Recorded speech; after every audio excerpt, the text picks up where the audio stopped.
They're enough alike that we think they are. There you go. Dr. Berry, a lot of social movements have come out of the mountains, all the way back to the American Revolution, the anti-slavery movement, of course the civil rights and labor movement. Do you see the anti-strip mining and anti-mountaintop removal as a galvanizing effort to affect the rest of the nation to look at our clean energy and clean energy future? I think it very well could be. I think there are so many falsehoods that people outside the mountains and some inside the mountains even have about the region. You know, it's poor, it's all white, it's fatalistic, it's not going to stand up for itself. And when you look back in history, there's just not those kinds of simple answers or experiences in Appalachia. And I think the best thing that could happen because of this small event that we are doing right now is for people in California or in Oregon or in Colorado or anywhere outside this region to be far more mindful when they turn a light switch, when they put landscape lighting out in their yards, when they build McMansions and don't think about the energy required to power that house. And I think if people I know for a fact, because people are even raising their awareness because of learning about this experience, if they would be far more mindful, they would join us here in the mountains and realize that the people who live in the coal fields are sacrificing for the rest of the nation and its addiction to cheap electrical power. And I think that's one of the most promising things, really, of this event. Mm-hmm.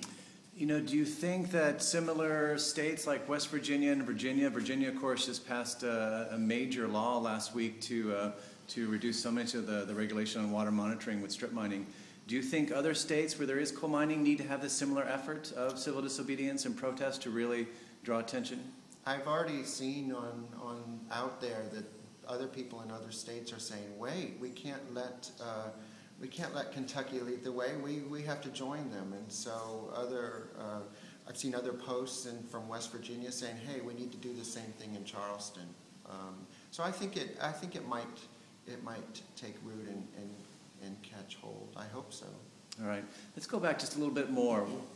For national listeners and viewers, what is Appalachia? We hear a lot about Appalachia. We hear a lot about hillbillies. But what is Appalachia to you? And what does Appalachia represent as an experience for America? Well, I think it's clearly, I always say that it's the most misunderstood region in the country. And I say that emphatically. And when people question me on that, I usually can be quite convincing and say that there is no other region in this country that has the similar amount of especially negative assumptions about the place, but also a fair amount of positive ones as well. And so I think there's this dichotomous understanding that people outside the region, as well as some people inside the region, have about Appalachia. So there are plenty of falsehoods and stereotypes about it. It's also a place for me personally, though, that I study with my head, but I also believe in with my heart.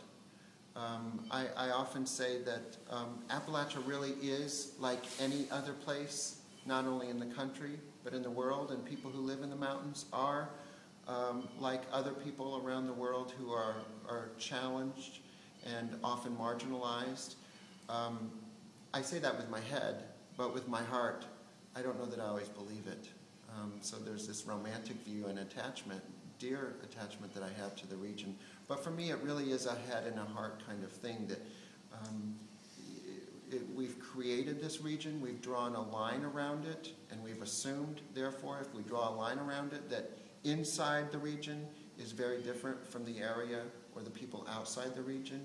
And I think it's wrong for people outside the region to believe that either positively or negatively, that the people inside the region are quite different from themselves.